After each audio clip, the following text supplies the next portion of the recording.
Sin pasado ni tampoco futuro, el Jenízaro solo tenía como horizonte los designios de su señor. No en vano estaban destinados a servir como su guardia pretoriana. Javier Núñez Sánchez. Acompáñanos en la aventura para descubrir que la humanidad es historia. Hola, mi nombre es Alonso y vamos a hablar de la historia de los jenízaros y un poco acerca del Imperio Otomano. Y yo soy Excel Olvera. Bueno, este es un pequeño especial que quisimos hacer por el año que ya cumplimos. Así que esperemos que quede un poco más largo de lo habitual. Y bueno, vamos a ir empezando este tema y queríamos hablar de él desde hace un tiempo y esperemos que les guste porque pues no es tan conocido. Ahora, ¿quiénes eran los jenízaros? De muy historia, los jenízaros del turco Yeniseri, que significa literalmente nuevas tropas, eran un cuerpo del Imperio Otomano formado por unidades de infantería adiestradas para ser las guardias del sultán y las dependencias del Palacio Real. Como un mega resumen de introducción, esta guardia fue fundada por Murad I en el 1300 después de Cristo e inicialmente estuvo conformada por adolescentes y jóvenes, que usualmente venían de familias cristianas o prisioneros de guerra.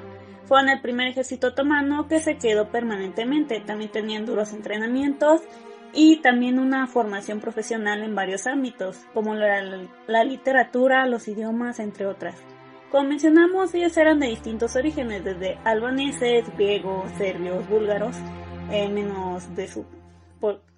menos turcos, y se les lavaba el cerebro literalmente, ya que los convertían a la religión musulmana, quisieran o no, porque obviamente no querían cristianos protegiendo al sultán, ¿verdad? Así es como se convirtieron en un poderoso instrumento al servicio directo de su señor gobernante, que permitía reducir la influencia de la nobleza otomana. Si bien esta se mantendría fuerte hasta el reinado de Mehmed II, acabarían convirtiéndose en una clase social propia, actuando como uno de los grupos de presión y opinión más importantes dentro de la sociedad otomana. Ya hacia el siglo XVI eran un cuerpo de élite reconocido y de difícil acceso, como mencionan distintas fuentes. Muchas familias ya ofrecían a sus hijos tal cual. Su poder e influencia en el imperio llegó a tal grado que, como los pretorianos, intentaban deponer a un sultán. De hecho, lo lograron un par de veces. Y bueno, ya en el siglo XIX, Mahmud II decidió así abolir este cuerpo de élite utilizando la vieja táctica de matarlos a todos. Pero vayamos por partes para hablar sobre lo más importante que interviene en la historia de varios siglos de este cuerpo militar. Ahora, la idea de los jenízaros era, porque casi siempre eran armas tanto con un mosquete como con un arma de cuerpo a cuerpo. La idea era tirar una andanada de mosquetazos y luego correr hacia el combate a cuerpo, que como se imaginarán ya para el siglo XIX simplemente no era factible. Ya con la llegada de las armas de palanca que pueden disparar múltiples veces antes de recargar, sí, una carga de infantería de cuerpo a cuerpo simplemente ya no era factible. Y ya no podían, ¿cómo se puede decir?, hacerle frente a las nuevas tecnologías de los europeos, sobre todo. Ajá, los europeos, que ya para ese entonces, para mediados del 1800, ya la mayoría de los ejércitos, ya muchos ejércitos ya están empezando a utilizar estas armas de manera regular, no solo para las infanterías de élite, por lo que ya la infantería cuerpo a cuerpo está completamente desfasada. Sí, ya habían quedado muy anticuados en cuanto a tecnología y también formas de hacer la guerra en tácticas. Pero bueno, ahora sí continuamos. Se les conoce como los cuerpos de infantería más sobresalientes de la edad moderna. Recuerden hasta cuando estuvieron en acción, siendo casi un sistema militar invicto durante varios siglos. Fueron la lanza y la espada del gran expansionismo otomano, bien para ellos, no tanto para sus territorios conquistados, pero hablaremos de eso después. Llegaron hasta el corazón de Europa y su más que cuestionable método de reclutamiento durante tanto tiempo los hace aún más únicos, por decirlo de alguna forma. Y de forma suave. Hablamos de su origen turco, pero en castellano procede del italiano jenízaro, o algo así como jenízero, ya que los señores de Venecia fueron el mayor punto de contacto. Nada amistoso cabe destacar, teniendo en cuenta que lo que fue la República de Venecia siempre fue un gran punto, siempre tuvo una relación que digamos pésima con el Imperio Otomano. Además de que eran de los que eran la potencia que los tenía más cerca. Y bueno, esto sucedió a partir del siglo XIV, más específicamente su contacto con Venecia.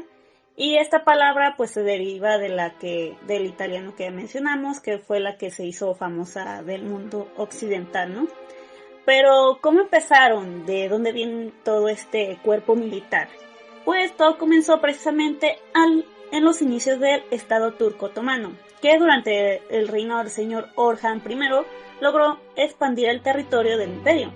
A eso de los años de 1300 a inicios de 1300 a 1359 por ahí, dominando Anatolia y entrando por Tracia. En ese momento ellos hacían las cosas de forma diferente. Recordemos que ellos usaron mucho más los caballos que otros ejércitos, con los guerreros de distintas tribus a los que llamaban gasis o luchadores por la fe, que poca fe les tenían ya que su lealtad era dudosa en el mejor de los casos, y que les gustaba levantarse contra sus gobiernos en turno cuando no estaban haciendo la guerra a alguien más. Pero eso es otra historia. Al final no tenían mucho que hacer contra los bizantinos y sus murallas, pero fueron evolucionando y citando. La efectiva caballería denominada Akinci constituía la élite de los primeros ejércitos turcos y era apoyada en batalla por un contingente de infantería denominado Azap. Total, que decidieron dar su siguiente paso y este era recoger inspiración y lo hicieron de los mamelucos para crear este cuerpo de los yenízaros. Y pues aún así a los bizantinos tampoco les funcionaban mucho sus murallas, ya que al final del día acabaron cayendo cuando atacó Mehmed II. Sí, pero pues ¿qué se puede esperar? También es porque al final los bizantinos no tuvieron más apoyo del resto de Europa. Bueno, y también porque los bizantinos también se están quedando atrás tecnológicamente. Porque recuerden, el Imperio Bizantino era uno de los remanentes del Imperio Romano, pero ya para ese punto los romanos ya estaban más que cansados, su tecnología ya no les bastaba. Ya cuando llegaron los turcos a sus murallas ya iban con bombardas y cañones y los bizantinos ya no tenían con qué responder. Que si quieren saber qué pasó en ese momento, hay una miniserie documental que hicieron ahí en Netflix que se llama precisamente, no sé si la caída del Imperio Otomano o algo así, pero se enfocan sobre todo en este señor Mehmed II, que fue el que logró conquistar Constantinopla. Se enfocan en Mehmed y en el capitán mercenario que contrataron los bizantinos, no me acuerdo cómo se llama, se apellidaba Sforza. Ah, sí, era un Sforza, de hecho. Sforza, un italiano que fue el que puso la defensa más acá ahí en Constantinopla, aunque la ciudad al final cayó, él fue el que más les puso, el que los detuvo por bastante tiempo los turcos. Que por cierto, ahí si pasan a nuestro Instagram, está en nuestro apartado de recomendaciones, y si no, pues igual se lo volvemos a subir después. Pero continuemos. Así es como nacieron los precursores de los yenízaros, a los que llamaron Yayan o Piade. Sin embargo, no les fue nada bien con su experimento y terminaron yendo por los confiables mercenarios para hacer el trabajo que se necesitaba. Y ustedes se preguntarán, ¿qué pasaba con los otomanos y sus infanterías tan poco estancadas hasta este momento? Pues todo viene de la misma estructura social que estos tenían. Lo de dinero que se enlistaban se permitían un caballo y siempre preferían la caballería. Los de las clases bajas solo tenían la opción de la infantería y prácticamente, pero no se acababan de acostumbrar a esta disciplina. Recordemos que esas zonas vienen de tribus nómadas con estas costumbres y lo consideran también muy arriesgado. Sí, siempre se iban más por la caballería tal cual o por la arquería. Entonces no estaban acostumbrados a hacer de infantería.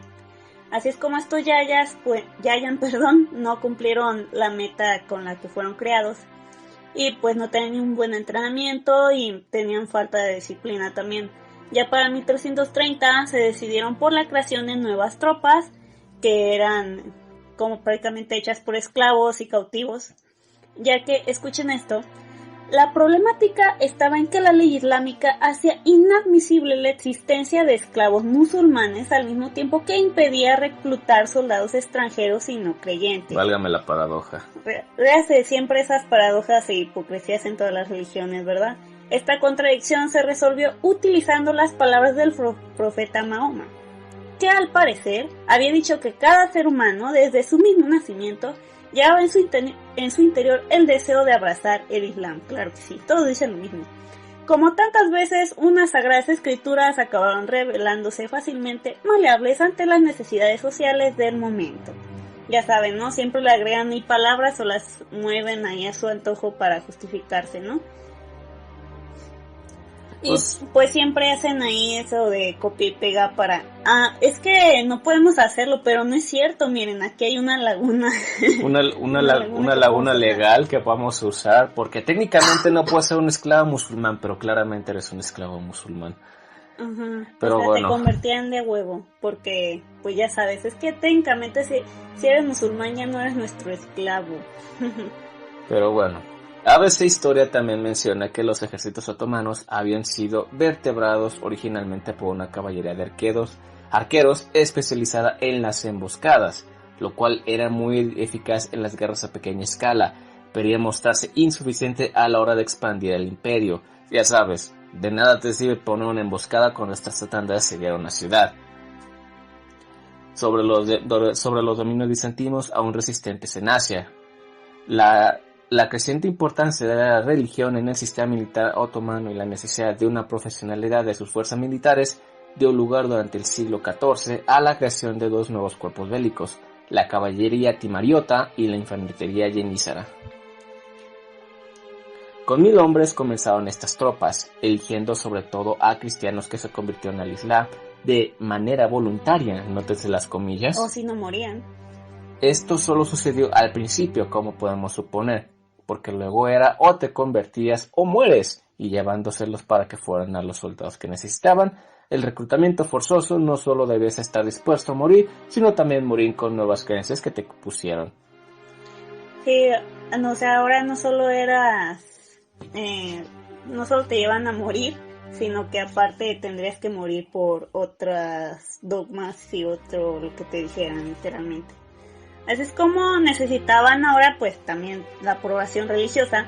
Así es como Hashi Bektas, un clérigo sufí, les puso nombre y los bendijo. Porque, claro que sí. Ya saben, porque todos los dioses mandan matar a sus creyentes. Al final fue incluso como el patrono de estas tropas. Y después de su muerte, pues prácticamente los yenízaros también le dedicaban sus rezos, ¿no? Y se convirtió ahí como en el patrono de los yenízaros. Es como Santa Bárbara siendo la santa patrona de los artilleros. Sí. Es así que durante el gobierno del sultán Murad I, que ya dijimos, entre el 1359 a 1389, el imperio fue creciendo y entrando más en Europa. Y citando nuevamente, resultando en la creación del régimen de la Devshirme en el 1362, una suerte de un tipo de impuesto de sangre entre los súbditos dhimmis o no musulmanes, que se basaba en la tradición por la cual al sultán le correspondía una quinta parte del botín en especie obtenido en los territorios conquistados o sometidos. Estos botines eran de gran importancia para la economía del imperio, al igual que mano de obra esclava. A lo que ellos llamaban Gaza o Guerra Santa, era igual que para los católicos o cristianos, como quieran llamar a los que eran parte de la iglesia con sede en Roma. Un deber para su religión, como un gran incentivo para seguir en la expansión. Así es como lograron avanzar de ser un pequeño pueblo nómada hasta ser el gran estado musulmán de una época más que larga, ya que recuerden, el imperio otomano no cayó como tal sino hasta después de la Primera Guerra Mundial. Sí, literalmente fue de los imperios que más duró, solo superado por los ingleses. Y los romanos, que duraron casi un milenio. Bueno, pero modernos los ingleses. Modernos los ingleses, los que estuvieron en el medio fueron los otomanos y la antigüedad fueron los romanos.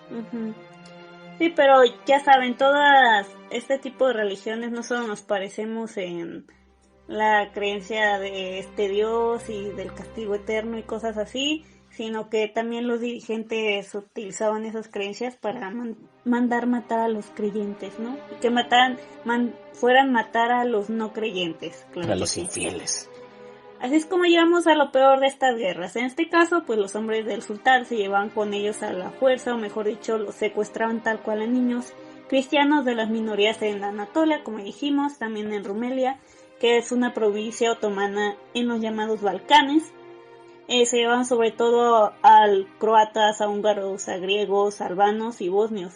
Pero muchos otros no se salvaban. También estaban los serbios, los armenios, los ucranianos, los circasianos, e incluso los rusos del sur también fueron parte de los que eran secuestrados. De musulmanes que no estaban incluidos. Pues sí, que no estaban incluidos a su imperio, también se lo llevaban. Y o sea, no se llevaban musulmanes y tampoco se llevaban judíos. Porque eso sí es algo nunca visto. Yo creo que eran demasiado impuros para ellos. No se lo merecen. Es demasiado. Pero bueno. Y bueno, también se llevaban sobre todo niños que tenían... se llevaban niños de familias que tenían varios hijos. O sea, como que tienes 3 hijos y aguanta que nos regales uno.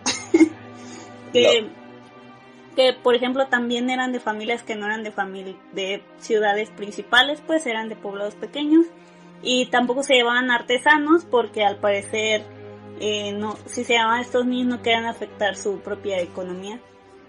Así que si te tocaba ser un campesino de un poblado pequeño y cristiano, pues le bailaste, seguramente te podrían secuestrar.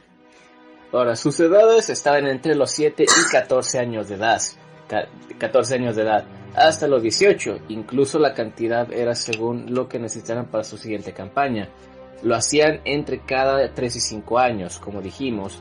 Primero todo era al azar, hasta que llegaban al prestigio, donde la selección era estricta en función a las capacidades de los candidatos. No solo tomaban en cuenta sus capacidades físicas, su inteligencia o constitución física, sino también su belleza, al parecer, ya que tenías que ser guapo, no podemos tener un soldado feo. Ajá.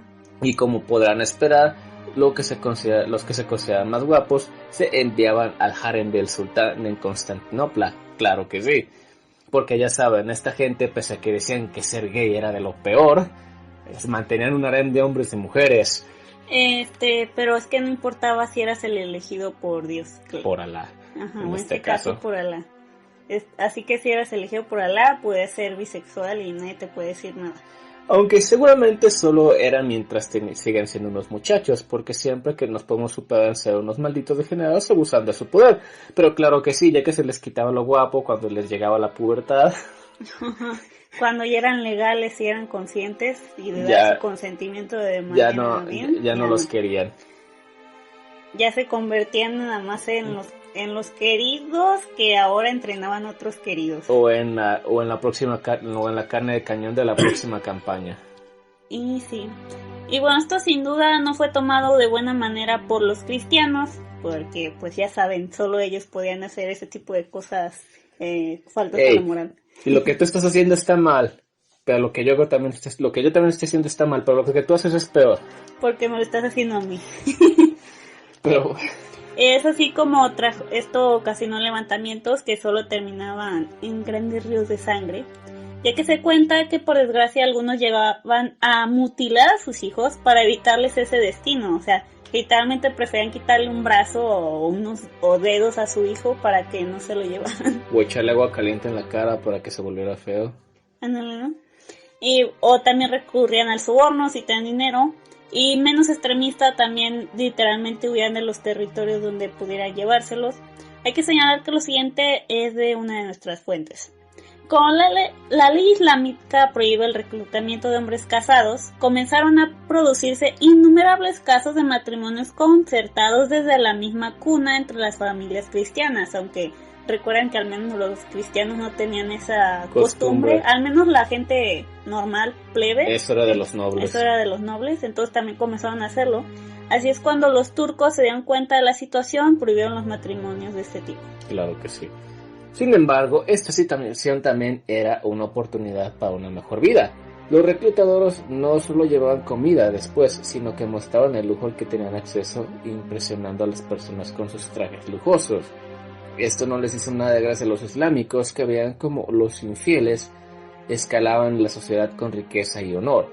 Se cuenta que una de las cosas que hicieron fue dar a sus hijos a familias cristianas para que cuando llegaran los reclutadores los entregaran en lugar de sus hijos propios. Qué cosa, ¿no? Decirle, hijo, ahora ya no vas a ser mi hijo, te vas a ir con estos cristianos, pero mamá, son infieles, se van a pudrir en el infierno y Alá los va a castigar. No te preocupes, hijo, en cuanto llegue el reclutador de los yenízaros tú te vas a ir. Es solo para que no se lleven al niño cristiano. Porque él no se lo merece. La forma en la que se hacía consistía en que un grupo pequeño, que era formado por un capitán yenízaro, un funcionario del imperio y algunos soldados, iban a la localidad elegida y reunían a los niños del lugar en la plaza central que tuvieran.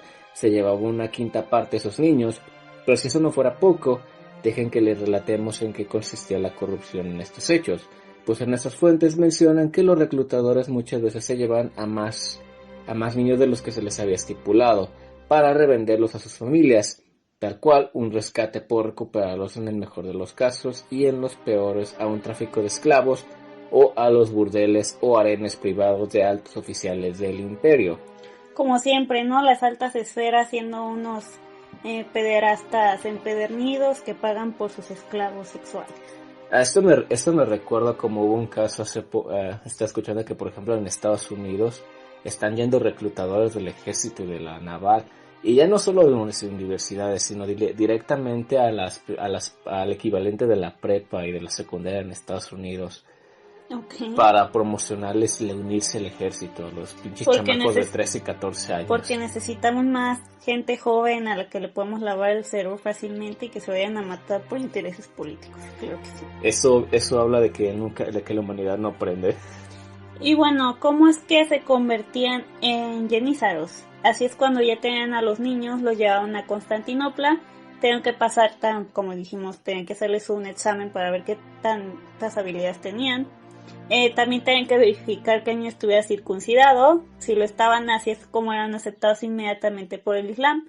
Luego de esto, los que tenían más conocimientos y mejor preparación física, es como se les asignaba ir a una escuela de pajes del sultán, recibiendo la mejor educación, ya con una supervisión de los eunucos.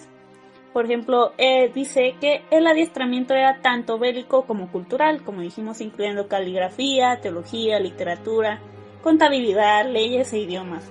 Al alcanzar la adolescencia, estos niños eran enrolados en una de las 4 instituciones reales, que era el palacio, el enderun, los escribas, los calemille, los religiosos, los ilmille, y los militares, los seifille. En el palacio, o enderun, era donde se dedicaban al servicio privado de los sultanes de la corte imperial. También eran los que se dedicaban a cultivar la siguiente generación de yenízaros, y solo los que se consideraban los más brillantes pueden aspirar a hacer funciones más prestigiosas, como funcionarios, recaudadores generales o incluso gobernadores provinciales. Y algunos llegaron al puesto de gran visir, el segundo cargo de mayor importancia en el Imperio Otomano, solo después del mismísimo sultán. Y porque la moneda es completamente predecible, como dato, emplearon a los que se llamaban diflis, sordomudos, en el servicio interno desde que a los otomanos tomaban Constantinopla con Mehmed II hasta el final del imperio. Debido a esto podían encargarse de tareas confidenciales, guardias y asistentes. O sea, ¿qué mejor que alguien que no puede hablar? Que no puede hablar ni escuchar lo que están diciendo, porque en ese tiempo obviamente no sabían de un lenguaje de señas. Y aunque la persona tal vez pudiera comunicarse de manera rudimentaria, ahí es donde me pregunto, ¿cómo le hacían para comunicarse y para entender normalmente las cosas? Un latigazo significa esto, 2 latigazos significa otra cosa. Bueno, supongo que también les daban alguna clase de educación, ¿no? Porque si no, ¿cómo le vas a explicar que tiene que ir a matar a tal persona a las 10 de la noche en tal calle? Acuérdate que aquí dice que los utilizan para cosas notariales y demás. No, pues sí, ¿no? Todo un ejemplo de lo bueno de la humanidad. Así es como en el ilmille, o la institución de los religiosos, como dijimos, tenían no solo la función de propagar la fe, sino de hacer cumplir su llamada Sharia o ley islámica. Sharia, ¿no? Sharia.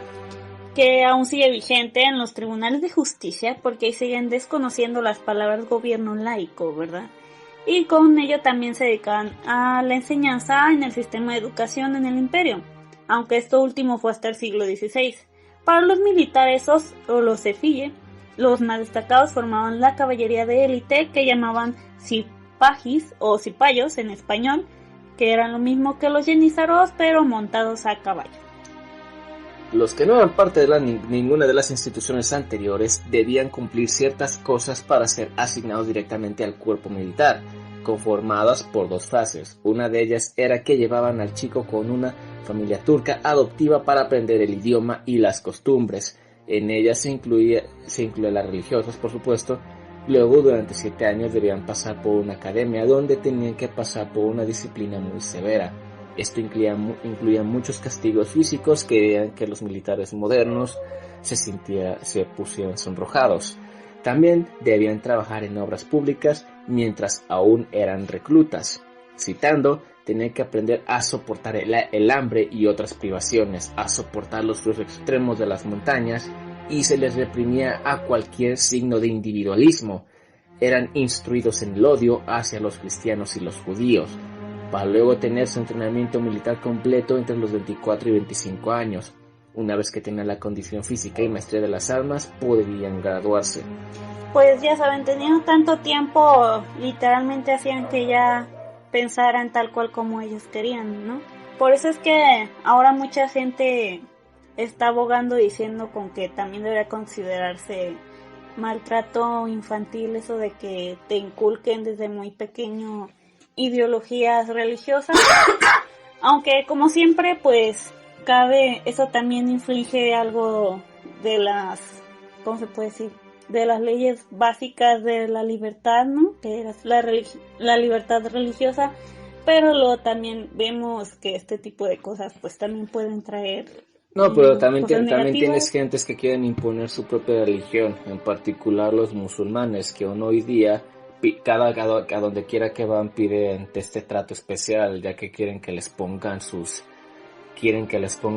pequeñas, ¿cómo se le llaman?, para que puedan rezar cuando estén en la escuela y cosas por el estilo, en sus trabajos, en los trabajos, a unas sabiendas de que en tu lugar de trabajo, la escuela se supone que es laico, pero bueno. Al menos de este lado del mundo, digamos que se pelearon guerras y murió mucha gente porque se podía hacer esa división, pero pues estas personas no siguen aún viviendo en el siglos medioevo. atrás. Pero continuemos. Su misión principal era proteger al sultán. Su otro objetivo era sostener el centro del ejército.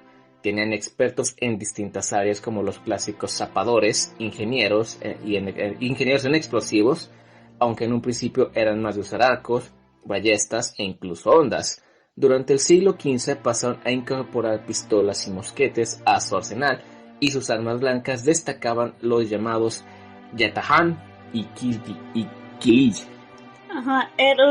Por ejemplo, los kilij eran este tipo de espadas que estaban un poco recurvas al final, y los otros de yatahan eran más parecidas a las espadas de acá, pero con un mango corto. Un mango más corto. Yo creo que si saben de espadas de la antigüedad, yo me imaginaba algo así más como un sifos griego, o algo por el estilo, mientras que el yatahan parecía como una espada larga, pero al final tenía una curva. Sí, eran de las que más se identifican de ellos, ¿no? Por ejemplo, su uniforme es considerado el primero de la edad moderna. Todos llevaban pues obviamente el mismo corte, los mismos, pues, eran de colores diversos aún así, y también llevaban una casaca larga de nombre dolarma, con un gorro denominado ketche. Este último, cada yenízaro debía conseguirlo por su cuenta, o sea, una parte de su uniforme lo tenían que pagar ellos. Y una de sus características curiosas era que llevaban una cuchara de madera en el frontal, que era otra muestra de la extrema importancia que le daban los yenízaros a la correcta alimentación. Con el tiempo, la cuchara y el gorro evolucionaron, hacia otros objetos de adorno cada vez más ostentosos y sin la más mínima utilidad militar. Mira, te puedo entender la cuchara, digo, pues para cargar, para hacer tu comida. Para hacer tu comida. Ahora, hablando de la comida, los jenízaros y sus calderos. La importancia fundamental de los suministros y la alimentación como base de un buen cuerpo militar lo llevaron a otro nivel, porque apostamos a que es desconocido este dato.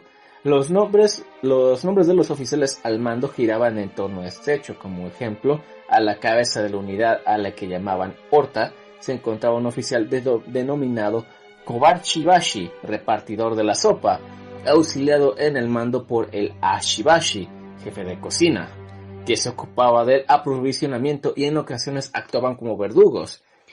¿Cuál que te dedicas? Soy cocinero. Y verdugo. Soy verdugo. ¿Y cuál es tu función principal? Las dos.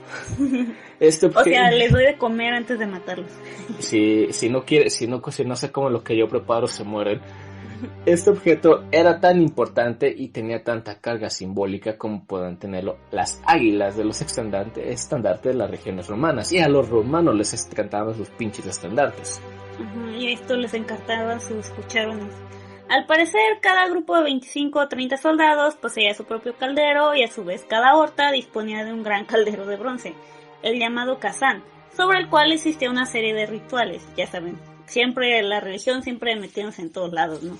Citando textualmente, cada mañana, en solemne procesión, 2 jenízaros llevaban el caldero desde los barrancones del cuartel hasta las cocinas, seguidos por otro que portaba un gran cucharón. Este ritual se cumplía todos los días, excepto los viernes, cuando las hortas de Constantinopla marchaban con sus respectivos calderos hasta el serrallo del sultán, donde le llenaban el caldero con una gran cantidad de pilaf, que era un guiso a base de maíz y cordero salido directamente de las cocinas del gran señor. O sea, los viernes era de compartir comidita con el palacio. Hasta aquí quedaría esta primera parte. Recuerden que todo el episodio ya está en eBooks, Apple Podcast, Google Podcast y Spotify, totalmente ya terminado, pero recuerden que aquí vamos desfasados con los episodios. Así que bueno, igualmente dentro de unos días ya tendrán la segunda parte por si quieren esperarse a verlo así ya con imágenes y todo. Hasta el siguiente video. Chao.